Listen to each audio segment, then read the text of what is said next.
चलिए भाई, आज आपकी इंटरमीडिएट की जर्नी स्टार्ट करते हैं हम वन बाय वन बढ़िया तरीके से। देखिए, मुझे पर्सनली इंटरमीडिएट क्यों पसंद है मैं आपको बताता हूँ, क्योंकि मुझे इसमें आपको क्या पढ़ाने का मौका मिलता है, प्रैक्टिकल। क्या पढ़ाने का मिलता है? प्रैक्टिकल। अभी तक मुझे यही समझाना पड़ता था, माइनर है, कंटीजेंट कॉन्ट्रैक्ट है, इन्फोर्सेबल है, ये है, बच्चे ऐसे बैठे हैं। अब जो है असली मामला शुरू होता है जब कैलकुलेटर बचता है और उधर मेरा डंडा, क्योंकि मैं क्वेश्चन कराऊंगा आपको, बढ़िया तरीके से समझाऊंगा। हालांकि मैंने आपको हल्का हल्का पढ़ा रखा है कॉस्टिंग न्यूमेरिकल, और शायद आपको अच्छा भी लगा होगा। मेरा पर्सनल फेवरेट सब्जेक्ट है कॉस्टिंग सब्जेक्ट, ठीक है। न्यूमेरिकल तो मतलब अलग ही लेवल के मेरे को बहुत अच्छे लगते हैं, पढ़ाने भी और पढ़ने भी, है ना।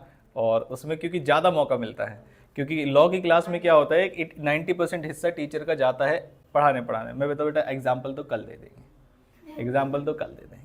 4 एग्जाम्पल पहले आप दो, अब 4 मैंने दे दी तो खत्म ही हो गए सारे।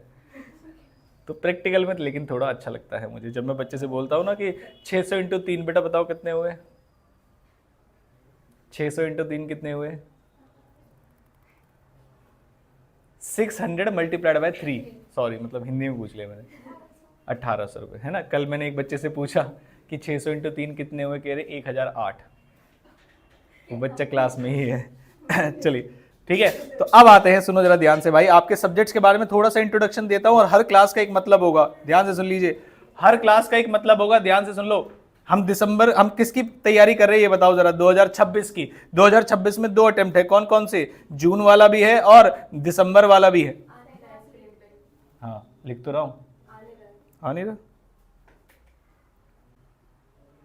हाँ भाई, पहली क्लास है ना।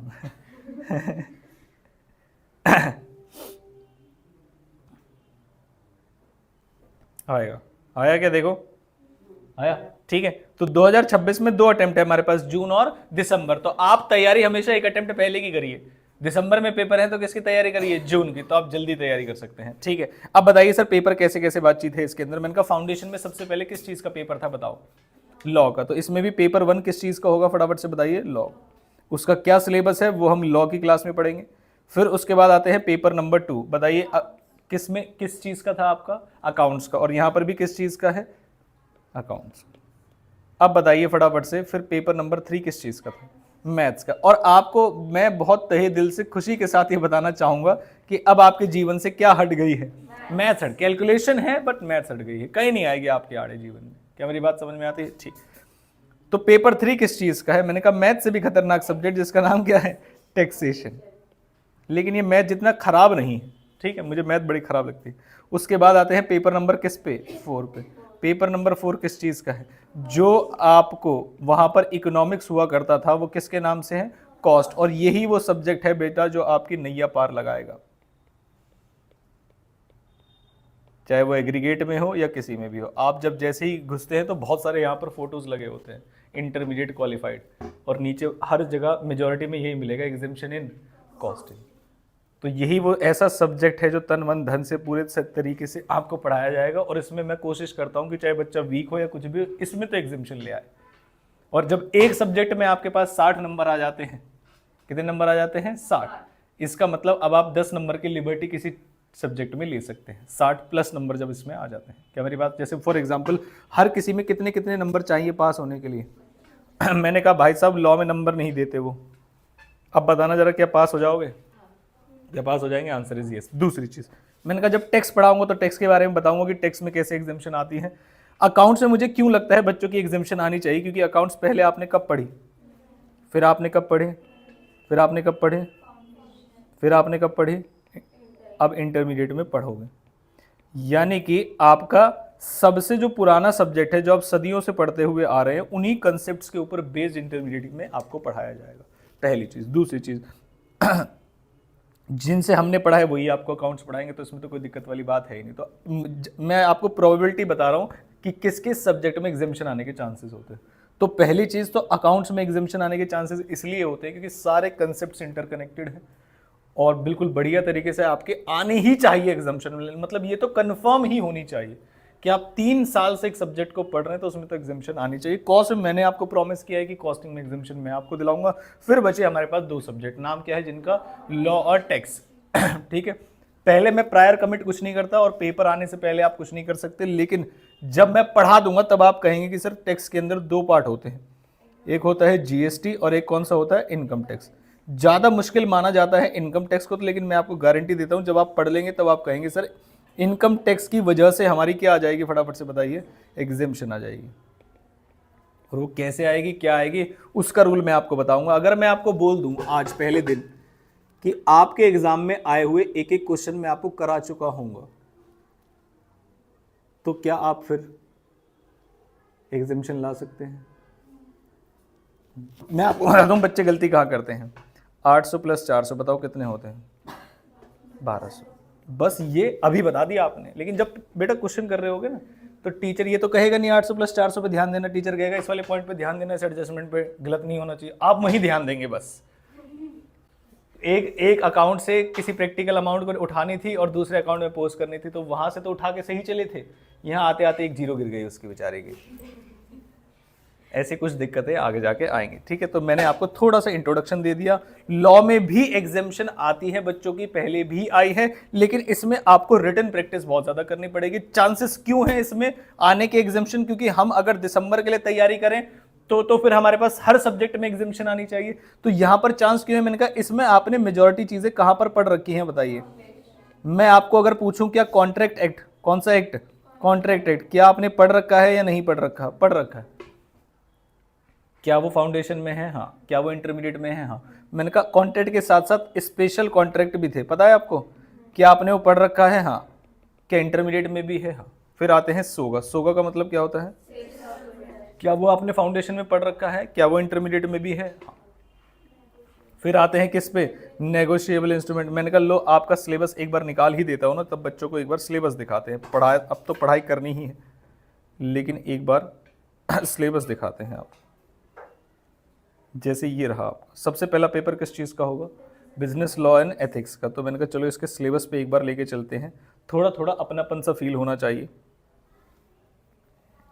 एक तो आपका इंस्टीट्यूट जो है एक गड़बड़ करता है, वो पूरे स्टडी मैट को एक ही पीडीएफ में देता है। एक ही पीडीएफ का मतलब चैप्टर वाइज पीडीएफ नहीं होते उनके, है ना, तो इसलिए थोड़ा सा समय लगता है। मैंने कहा चलो एक बार बच्चों को सिलेबस दिखा दूँ ताकि ऐसा लगे अब तो बस दिक्कत ही नहीं। ये है आपका पूरा सिलेबस, जिसमें पहला वाला क्या है आपका? इंट्रोडक्शन, उसके बाद इंडियन कॉन्ट्रैक्ट, उसके बाद सेल्स, उसके बाद नेगोशिएबल, उसके बाद पार्टनरशिप, उसके बाद एलएलपी। क्या आपके सिलेबस में एलएलपी था? नहीं था। क्या आपके सिलेबस में पार्टनरशिप था? फाउंडेशन में नहीं था। लेकिन क्या आपके सिलेबस में कॉन्ट्रैक्ट एक्ट था? हाँ। क्या आपके सिलेबस में सेल्स ऑफ गुड एक्ट था? क्या आपके सिलेबस में नेगोशिएबल था? हाँ। क्या इंटरमीडिएट में इनमें कुछ बदल जाता है? मैंने कहा दिखाता हूं आपको, आप बताएंगे, मैं थोड़ी बताऊंगा। ये देखिए, ये है आपका सिलेबस फॉर इंटरमीडिएट। पढ़िए, पहली लाइन क्या लिखी हुई है? Essential elements of a contract, offer और एक्सेप्ट। और मेरे हिसाब से आप सेक्शन भी बता सकते हैं। 2A किस चीज का है? 2B, 2D, 2H कॉन्ट्रैक्ट पढ़ रखे हैं हमने। उसके बाद वॉइड और voidable, consideration. Next legality of object, एक नया टॉपिक आया, कौन सा? ई कॉन्ट्रैक्ट। उसके बाद आया constants and enforcement of contractual obligation. उसके बाद पढ़ रखा है क्या? हाँ। उसके बाद पढ़ रखा है क्या? उसके बाद टर्मिनेशन का मतलब क्या होता है? डिस्चार्ज। उसके बाद असाइनमेंट ऑफ राइट्स। उसके बाद representation and warranty, impossibility, termination by novation और टेंडर प्रोसीजर गवर्नमेंट और कौन सा? स्पेशल। स्पेशल में कौन सा है? Indemnity and guarantee, bailment and pledge and agency. क्या हमने कॉन्ट्रैक्ट 90% पढ़ा हुआ है? आंसर इज यस, सारी चीजें पढ़ी हुई है। फिर आई किसमें? सोगा में। बताओ पॉइंट नंबर 1 कौन सा है? Essential conditions of a contract of sale. Next कौन सा है? Transfer of ownership. याद है वो हमने बड़ी सी वो टेबल बनाई थी, किसके अंदर पढ़ा? तो बिल्कुल वैसे ही है, नोट्स भी नहीं बदलेंगे। उसके बाद नेक्स्ट आते हैं किस पे? कंडीशंस एंड वारंटीज पे। फिर आते हैं performance of contract of sale, who can perform. उसके बाद next rights of unpaid seller, याद है, अगेंस्ट गुड्स और वो लियन वगैरह वाला। उसके बाद नेक्स्ट कौन सा है? ऑक्शन। इसके भी रूल्स बताए थे क्या मैंने? वो ऑक्शन सेल के, जिसमें बिडिंग और वो फॉल ऑफ हैमर कैसे होता है, बस उसके रूल्स पढ़ेंगे। फिर आते हैं किस पे? नेगोशिएबल इंस्ट्रूमेंट पे। वही डेफिनेशन, फीचर्स, क्रॉसिंग बताए थे, general crossing, special crossing, acceptance, rights and liabilities of party. और नेक्स्ट कौन सा है? Dishonour of. बस ये बड़ा पढ़ना है, पढ़ाना है। ये जो इनबिल्ट माइक होता है ना फीमेल्स के अंदर, मतलब माशाल्लाह कुछ कुछ मेल्स की भी आवाज़ भारी होती है। नहीं, मेल्स की तो सभी की भारी होती है, बट एक वो होता है ना स्पीकर, वो थोड़ा कम बेस का है हमारा। चलिए, अकाउंट्स का वाला सर दिखाएंगे आपको, डायरेक्ट टैक्स इनडायरेक्ट टैक्स से कोई मतलब नहीं होना चाहिए। फिर आते हैं हम आज के सिलेबस में, और आज का सिलेबस क्या है हमारा बताइए? Cost accounting. मैंने कहा चलो बेटा फिर कॉस्ट अकाउंटिंग पढ़ाता हूँ आपको। कॉस्टिंग में क्या करेंगे? कॉस्ट ही पढ़ेंगे ऑफ कोर्स।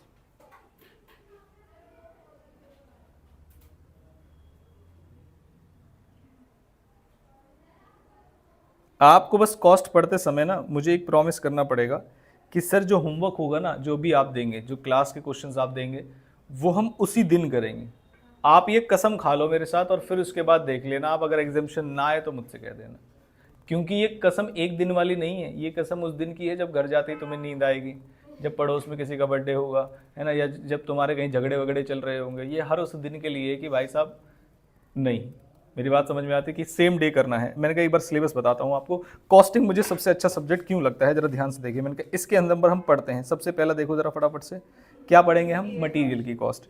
थोड़ा थोड़ा हिंट कि आपको फाउंडेशन में दे दिया जाता है, basic introduction, answer is yes. और क्या मैंने पढ़ाया भी हुआ है आपको? हाँ, फाउंडेशन में ही पढ़ा रखा था। कॉस्ट शीट वाला चैप्टर याद है आपको? पहले क्या आता है बताना जरा, प्राइम कॉस्ट या फैक्ट्री कॉस्ट? प्राइम कॉस्ट, चलो बहुत बढ़िया। और प्राइम कॉस्ट में क्या आता है? मटेरियल। और मटेरियल के बाद क्या आता है? लेबर। लेबर में मतलब दूसरी कौन सी कॉस्ट होती है? एम्प्लॉय। तो इसका मतलब ये तो आपने वहां पर एक खर्चा पढ़ा था। अब मटेरियल के अंदर कैसे बातचीत होती है, कैसे पढ़ाई होती है, कैसे ऑर्डर किया जाता है, कैसे मंगाया जाता है सामान, वो पूरी कॉस्टिंग आपको यहाँ पे सिखाई जाएगी। ठीक है। दूसरा कौन सा है? डायरेक्ट एक्सपेंस, नहीं, एम्प्लॉय कॉस्ट। एम्प्लॉय कॉस्ट का मतलब दूसरा नाम क्या है इसका? Labour cost. अब वहां तो लिखा होता था इतने घंटे लेबर ने काम किया और ये उसका खर्चा था। यहां पर कैसे निकालते हैं, कैसे लेबर को बोनस दिया जाता है, कैसे आसपास जो हमारे वर्कर्स काम कर रहे हैं उनकी वेजेस कैसे डिसाइड होती होंगी, जो लोग अच्छा काम करते हैं तो बोनस किस तरीके से दिया जाता होगा, ये सब आपके सिलेबस में है। फिर डायरेक्ट एक्सपेंस तो कुछ नहीं है। उसके बाद नेक्स्ट कौन सा आ गया? ओवरहेड्स। ओवरहेड्स का मतलब होता है खर्चों को बांटना। ओवरहेड्स का मतलब क्या होता है? खर्चों को बांटना। तो कैसे खर्चे बांटे जाएंगे? फॉर एग्जाम्पल, मैंने ये डिपार्टमेंट बना दिया, ये पूरी एक फैक्ट्री है, यहाँ पर ये एक पर्टिकुलर एरिया ले रहा है। जैसे मैंने कहा, जैसे अभी पूरे कोचिंग के अंदर मान लीजिए 1000 स्क्वायर फीट का एरिया है, ठीक है, वैसे ही मैंने एक एग्जांपल ले लिया, और उस 1000 स्क्वायर फीट का जो रेंट है वो 1.5 लाख रुपए है। अब आप मुझे बताएंगे कि अगर इस क्लास का एरिया 50 या 500 स्क्वायर फीट है तो कितना रेंट इस क्लास पे जाना चाहिए? क्योंकि ये मान लीजिए मैंने सेक्शन डिवाइड कर दिए, कॉमर्स का सेक्शन हो गया, फिर उधर साइंस का सेक्शन हो गया, फिर उधर जूनियर्स का सेक्शन हो गया, तो अलग अलग सेक्शन है, हमें हर डिपार्टमेंट में खर्चे देने हैं। तो बताइए जरा, अगर मैंने कहा आधा हिस्सा अगर 1.5 लाख रुपए में से हमने ही लिया हुआ है तो कितना रेंट का खर्चा इसमें जाना चाहिए? आधा। आधे का मतलब 7। अगर ये 400 होता तो 40% वाला हिस्सा चला जाता। क्या मेरी बात? तो खर्चे कैसे बांटे जाने चाहिए वो हम इस चैप्टर में पढ़ते हैं। फिर हम आगे चले, आगे में आए हम, देखो जरा ध्यान से, नेक्स्ट कौन सा है? पहला वाला कौन सा है? Job costing. इसे कॉस्ट शीट की तरह पढ़ते हैं हम। किसकी तरह? कॉस्ट, जॉब को भी और किसको? बैच को भी। अगला आ जाते हैं कौन सा? आज यहां से शुरू करूंगा मैं आपको, कॉन्ट्रैक्ट कॉस्टिंग। कॉन्ट्रैक्ट का मतलब क्या होता है जरा ध्यान से सुनिएगा। कोई मैंने कॉन्ट्रैक्ट लिया ब्रिज बनाने का या कोई बिल्डिंग बनाने का, क्या 1-2 महीने में कंप्लीट हो जाता है? लंबा समय लगता है। जल्दी से बताइए, लंबा समय लगता है किसी भी कॉन्ट्रैक्ट को कंप्लीट करने के लिए। 1 साल से ज्यादा, 1 साल से कम? तो मैं हर साल तो मुझे थोड़ी बहुत अकाउंटिंग और अकाउंट्स बना के दिखाने पड़ेंगे ना कि कितना हो गया, कैसा चल रहा है, आगे जाके क्या लग रहा है, प्रॉफिट होगा या नहीं होगा। तो ऐसी कुछ बातचीत चलेगी जिसके हम पूरा कॉन्ट्रैक्ट अकाउंट बनाएंगे। ठीक है, आज ही सीखेंगे उसको। नेक्स्ट कौन सा है फटाफट से बताइए? Process costing. नेक्स्ट कौन सा है? ऑपरेटिंग। जैसे जैसे सुनो, ये जहां पर सिनेमा मूवी वाला हिसाब किताब होता है, क्या लगता है आपको कि ये रेट कैसे तय किए जाते होंगे? जब आप एक मूवी थिएटर में बैठते हैं तो सभी प्राइसेस सेम होते हैं या अलग अलग होते हैं? ये अलग अलग प्राइसेस कैसे डिसाइड होते हैं, अलग है होते हैं यानी, ये अब आप सीख जाओगे कॉस्टिंग पढ़ने के बाद। कोई हॉस्पिटल है, वहां पर बेड्स होते हैं, जनरल वार्ड अलग होता है ना, स्पेशल वार्ड जिसमें एक ही पेशेंट एक रहेगा वो अलग होता है। तो वो रेट डिसाइड करते हैं कि पर डे एक रूम का कितना खर्चा होता है, तो एक पेशेंट से कितना लिया जाना चाहिए, वो अब आप सीख जाएंगे जब आप कॉस्ट पढ़ लेंगे। टोल जाता है, टोल का जो टोल पे हम क्रॉस करते हैं, वो एक गाड़ी से कितना लिया जाना चाहिए, वो कैसे डिसाइड होता है? भाई मान लीजिए मैंने कहा एक होटल रेस्टोरेंट है, वो खाना कैसे के लिए रेट कैसे चार्ज कर रहा है, ये बस वाले कैसे चार्ज कर रहे हैं, तो ये सब कुछ आप कॉस्टिंग में सीखते हैं। तो ऐसा होता है ना, कोई सब्जेक्ट आपने सीखा तो आपको कैसे पता चला? अब कल को आपको कोई पागल नहीं बना पाएगा। कैसे पागल नहीं बना पाएगा? कहेगा भाई साहब खर्चा नहीं निकल रहा, बोलो थोड़ी सी इन्फॉर्मेशन दो, मैं बताती हूँ अभी क्या रेट होना चाहिए इसका जेन्युइन। क्या मेरी बात समझ में? जैसे मान लीजिए कोई कोई व्यक्ति जीन्स लेकर आया 400 रुपये की और वो 600 रुपये में बेच रहा है, तो कितने का प्रॉफिट कमा रहा है? जी नहीं, जी नहीं। अब आप कॉस्टिंग के अब आप दिमाग लगाएंगे, बोलेंगे सर जब वो 400 की लेकर आ रहा है ना, तो वो कहीं बैठा होगा दुकान पर, कोई दुकान या ठेला है कुछ भी लगा के, उसका उसका भी तो खर्चा है। जो व्यक्ति वहां पर बैठा है उसकी भी उसमें लेबर कॉस्ट है। क्या मेरी बात समझ में आती है? तो जब आप कॉस्टिंग के नजरिए से दुनिया को देखेंगे तो आपको समझ में आएगा कि सिर्फ डायरेक्ट एक्सपेंसेस ही नहीं, इनडायरेक्ट एक्सपेंस भी तो होते हैं। अब जैसे अभी कुछ दिन पहले वो था, क्या नाम है, क्रिसमस, तो मैं बच्चों को क्या नाम है मॉल में लेकर चला गया, ठीक है। तो मम्मी बोल रही थी कि और एक बच्चा छोटा सा, अब क्योंकि अपने ही परिवार का बच्चा है तो ज़्यादा कुछ कह भी नहीं सकते, तो वो स्पाइडरमैन की जिद करने लगा। किसकी? स्पाइडरमैन। अब स्पाइडरमैन इतना सा कि शुरू होते ही खत्म हो रहा था, उसके अंदर कोई लाइटें वाइटें कुछ भी नहीं थी। तो वो हमने वहाँ से पूछा भाई कितने का दे रहे हो? कह रहे 900 रुपये। अब मम्मी मेरी यूपी से है, उससे बहस करने लगी, कह रहे इसमें 900 का क्या है? मैंने कहा भाई 900 अगर वो ले रहा है तो इसका मतलब ये थोड़ी ना कि स्पाइडरमैन ही असली ला के देते। मैंने कहा तुम तो यूपी के हो, तुम्हें तो पूरा असली वाला ही चाहिए, बुरा नहीं मानना बेटा, ठीक है। ठीक है। तो जब मैं किसी को देखता हूं कि वो 900 रुपये का बेच रहा है, मम्मी कह रही बाहर तो 100 200 रुपये के नहीं मिले, तो मैंने कहा मम्मी वो बोल देगा आंटी जी बाहर जाइए, यहां जब वो मॉल में बैठा है तो वो किराया भर रहा है इसका, और छोटा मोटा किराया नहीं, अच्छा खासा किराया भर रहा होगा। और क्या मॉल वाले जो किराया लेते हैं उससे क्या इस चीज पर डिपेंड करता है कि वो कमा रहा है या नहीं कमा रहा है, या वो अपना किराया लेंगे? लेंगे भाई। क्या मेरी बात समझ में आती है? तो यानी कि जब आप दुनिया को कॉस्टिंग के नजरिए से देखेंगे तो आपको समझ में आएगा कि कौन लूट मचा रहा है और कौन सच में मार्जिन टू मार्जिन काम कर रहा है। और ये प्रैक्टिकल कैसे, जब आपको पता चल गया भाई बस वाले किराए कैसे तय करते हैं, मेट्रो वाले किराए कैसे तय करते हैं, ये जो हमारे क्या नाम है आसपास ये मूवी थिएटर्स चल रहे हैं, कैसे कोई मूवी 100 रुपए की, 300 रुपए की, 500 रुपए की, कैसे सीट्स का एलोकेशन होता है, ये कैसे डिसाइड करेंगे भाई इतनी इतनी सीट में प्रॉफिट होने वाला है, लॉस होने वाला है? तो कुछ तो मैकेनिज्म होता होगा। हम भी यहाँ पर फीस डिसाइड करते हैं, कैसे डिसाइड करते हैं? फाइनेंशियल इंस्टीट्यूशन की फीस कैसे आप डिसाइड करते हैं? ये सब कुछ कॉस्टिंग पर निर्भर करता है, क्योंकि आपकी सेलिंग प्राइस में दो ही चीजें होती है, कॉस्टिंग और प्रॉफिट। क्या चीज होती है? कॉस्टिंग। और जब मैंने आपको कहा था ना 400 रुपए की जीन्स लाए और 600 रुपए में बेची, तो बेटा 400 रुपए की डायरेक्ट कॉस्ट थी उसकी, परचेज कॉस्ट जो प्राइम से पहले आती है। क्या मेरी बात समझ में आती है? उसमें बहुत सारे इनडायरेक्ट भी तो खर्चे होते होंगे ना, लाइटिंग के, लेबर के, अदर एक्स्ट्राऑर्डिनरी चार्जेस जो भी हैं आपके, वो सब खर्चे हमें जोड़ने हैं। क्या मेरी बात समझ? तो कॉस्टिंग इतना बढ़िया लगता है मुझे पढ़ाने में। और आपका जो इंस्टीट्यूट है उन्होंने नाम ही रखा है आपका क्या नाम है कोर्स का, बताइए क्या है? CMA। What is the meaning of CMA? तो जब शुरुआत ही कहां से होती है? शुरुआत ही कहां से होती है?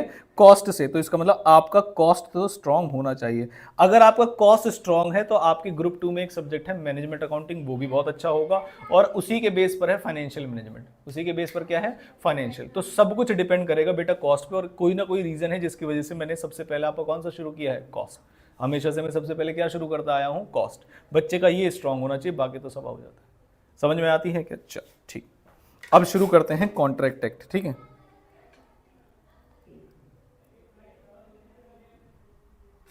जैसे मान लीजिए एक कॉन्ट्रैक्ट शुरू हुआ 2020 में, ठीक है, और 2025 तक ये चलेगा। कहां तक चलेगा? 2025 तक। अब क्या 2025 तक इंतजार देखें हम, या अकाउंट्स बनते रहने चाहिए? बनते रहने चाहिए। मैंने कहा जब 2020 में शुरू हुआ था तो 1/4/2020 को शुरू हुआ था, और खत्म कब होगा? फिर साल कब खत्म होगा? 31 मार्च 2021। तो यहां पर आकर हम कुछ अकाउंट्स बनाएंगे। खर्चे कहां आते हैं? ये पहला मैंने पता है कॉन्ट्रैक्ट एक्ट क्यों चुना है? दो रीजन है। एक तो सीए वालों के सिलेबस में नहीं है, तब तक उनके एग्जाम हो जाएंगे, ठीक है। या दूसरा, ये बिल्कुल अकाउंट्स पर आधारित है। आप बताइए खर्चे कहां आते हैं? बस बताइए खर्चे किधर आते हैं? डेबिट साइड या क्रेडिट साइड? Debit side. किस साइड आते हैं? तो यानी कि जो भी खर्चे होंगे वो मैं कहां लिख दूंगा? Debit side. और जो भी इनकम होंगी वो मैं कहां लिख दूंगा? Credit side. जिससे जो बैलेंसिंग फिगर है वो क्या बच जाता है? प्रॉफिट। क्या बच जाता है? प्रॉफिट। लेकिन हम बैलेंसिंग फिगर को प्रॉफिट इसलिए नहीं बोल रहे क्योंकि अभी कॉन्ट्रैक्ट खत्म नहीं हुआ, अभी कॉन्ट्रैक्ट खत्म नहीं हो। तो अगर बैलेंसिंग फिगर में प्रॉफिट आ रहा है तो बेटा हम उसको बोलते हैं नोशनल प्रॉफिट। कैसा प्रॉफिट? Notional profit.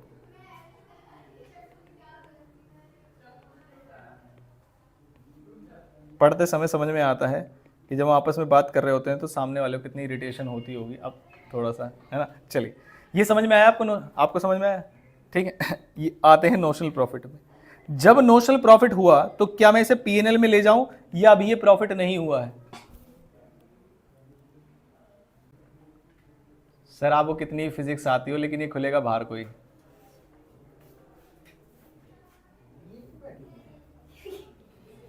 सिर्फ पढ़ रही है प्रोफेशनल कोर्स। मैं तो चाहता हूँ कि तुम इतना पढ़ो कि उठ ही ना पाओ।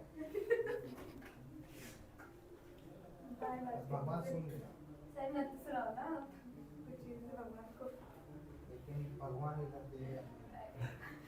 कितने देर में फ्री हो जाओगे आप? सर आप बोलो बस, आधा घंटा। हाँ आग लगाने दो उनको, आ रहे हैं फिर हम काट देंगे। मैं पाइप लेके आ रहा हूँ। ठीक है ऐसा तो फ्लेक्सिबिलिटी टेस्ट है। ठीक है सर। अच्छा एक बात बताओ, जब अकाउंट्स बनेंगे तो देखो दो लोग होंगे, एक जिसका घर बन रहा है, ठीक है, एक सेकेंड, और एक जिसका जो घर बना रहा है। कॉन्ट्रैक्टर किसको बोलते हैं? जो घर बना रहा है उसे क्या बोलेंगे? कॉन्ट्रैक्टर। और जिसका घर बन रहा है उसे क्या बोलेंगे? कॉन्ट्रैक्टी।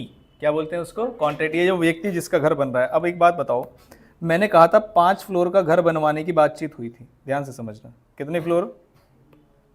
कहाँ गया भाई घर? ठीक है। अरे कोई खंबा थोड़ी बनाना है भाई सीधा। तुमने क्या अंबानी का घर नहीं देखा, उसमें कितनी आर्किटेक्ट लगी है भाई साहब, दिमाग लगाया मैंने, तुम्हें पता ही नहीं अभी। ये और आगे भी बन सकता है, इसलिए ऐसा बना है। सुनो मैं आपसे क्या कह रहा हूं, क्या हर फ्लोर पे बराबर का खर्चा आता है या कम ज्यादा का खर्चा आता होगा? अब मैं आपका दिमाग चेक करूं, कम ज्यादा आता होगा। बताइए ग्राउंड फ्लोर पे ज्यादा खर्चा आता होगा या टॉप फ्लोर पे बनने में? ग्राउंड फ्लोर पे सबसे ज्यादा खर्चा आता है। मैंने कहा अगर कॉन्ट्रैक्ट 50 लाख रुपए का है, अगर कॉन्ट्रैक्ट 50 लाख रुपए का है, तो बताइए फर्स्ट फ्लोर के बन जाने पे कितना पैसा मिल जाना चाहिए था? तो आप कहेंगे 10 लाख, लेकिन ये गलत है, क्योंकि बेस में ही मेजॉरिटी पैसा लग जाता है आपका। बेस पे ही पूरी बिल्डिंग टिकी हुई है, सबसे ज्यादा खर्चा ही यहीं पर आता है। जो नीचे दीवार, ये जो हमारी जमीन होती है उसके नीचे भी सरिये वगैरह लगाए जाते हैं ताकि बिल्डिंग अच्छे से खड़ी हो जाए। क्या मेरी बात समझ? तो जो व्यक्ति बना रहा है, 1 साल के बाद ये पूछा जाएगा भाई कितना काम हो गया। 1 साल के बाद क्या पूछा जाएगा? कितना काम हो गया। अगर 1 साल के बाद एक फ्लोर बना है तो हम क्या बोलेंगे? 20% काम हुआ है? नहीं, ये बेस बन के तैयार हो चुका है, 20% से ज्यादा काम हुआ। क्या मेरी बात समझ में आती है? ये 20% से ज्यादा काम हुआ है, ये कौन कहेगा? जो बना रहा है, ये जिसका घर बन रहा है, जो बना रहा है, क्योंकि उसे पैसे चाहिए, उससे पैसे मांगेगा और जितना काम कंप्लीट हुआ है उसके हिसाब से मांगेगा। तो जब भी व्यक्ति जो काम कर रहा होता है वो बढ़ा चढ़ा के बताता है भाई साहब सारा काम तो हो ही गया, पैसे होल्ड क्यों कर रहे हो मेरे? क्योंकि आपको भी पता है लेबर और कॉन्ट्रैक्टर के पैसे रोक के चलने चाहिए या नहीं, वरना क्या होता है बताओ? भाग जाते हैं। उनके पैसे दे दो, भाग भाई, एक फ्लोर बना ले, एक फ्लोर के आपने जितने पैसे बनते थे दे दिए, उसे कोई और काम पकड़ा वहां चला गया वो। ऐसे करते हैं लोग। तो पैसे रोक के देने चाहिए, जब भी पैसे रोक के देने चाहिए, क्योंकि अब हम कॉस्टिंग पढ़ रहे हैं तो हम डिसाइड करेंगे कि कैसे। कॉन्ट्रैक्टर कह रहा है ज्यादा काम हो गया, कॉन्ट्रैक्टर क्या कह रहा है? ज्यादा काम हो गया। सेल्स तो इसमें है ही नहीं ना, तो हम इनकम में लिखेंगे क्या? और जिसका घर बन रहा है कॉन्ट्रैक्टिव वगैरह, अभी तो काम ही नहीं हुआ कुछ भी। क्या मेरी बात समझ में? तो इन दोनों में बहस होती है। तो कितनी इनकम और रेवेन्यू दिखा देनी चाहिए, उसके लिए बुलाते हैं हम, इंग्लिश में बोलते हैं आर्किटेक्ट को। किसको बुलाते हैं? आर्किटेक्ट को। आर्किटेक्ट अच्छे से देख के बताता है कि घर कितने परसेंट बना है।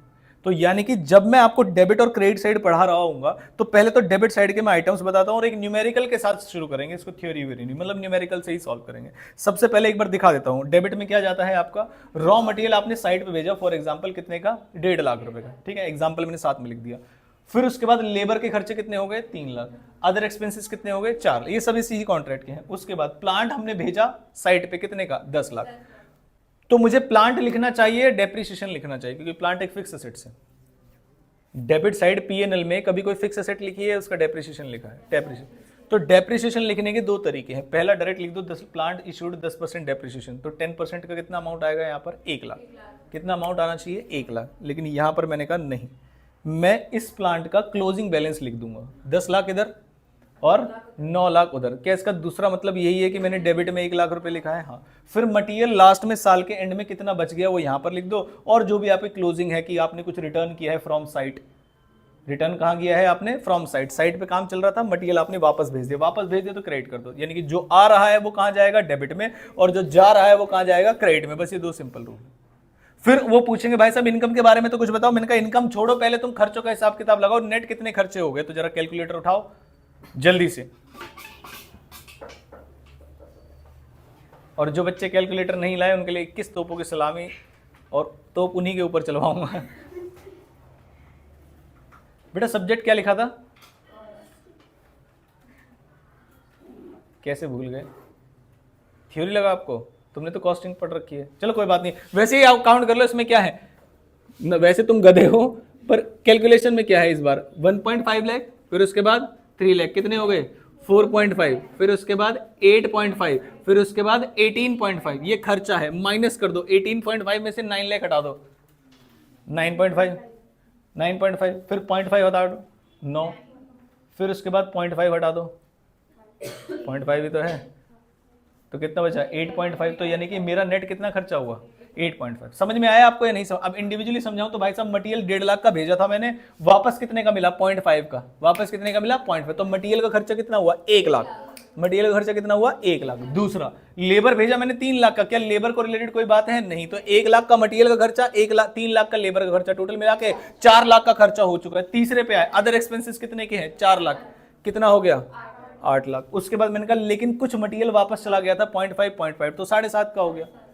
कितने का खर्चा हो गया 7.5। फिर मैंने कहा प्लांट आया तो 10 लाख का है लेकिन 9 लाख का बचा हुआ है, तो 7.5 में सिर्फ खर्चा हुआ कितने का 1 लाख, 7.5 प्लस 1 लाख 7.5 यानी 8.5 लाख। तो ये लिखा हुआ है cost of contract up to date कितना 8.5। समझ में आया? तो सारे डेबिट बैलेंसेस इधर, जो भी आया और जो बच गया या जो चला गया वो क्रेडिट में। ये मेरा पहला स्टेप खत्म हो जाता है कि एक साल में कितना खर्चा हुआ, क्योंकि ये क्लोजिंग बैलेंस है।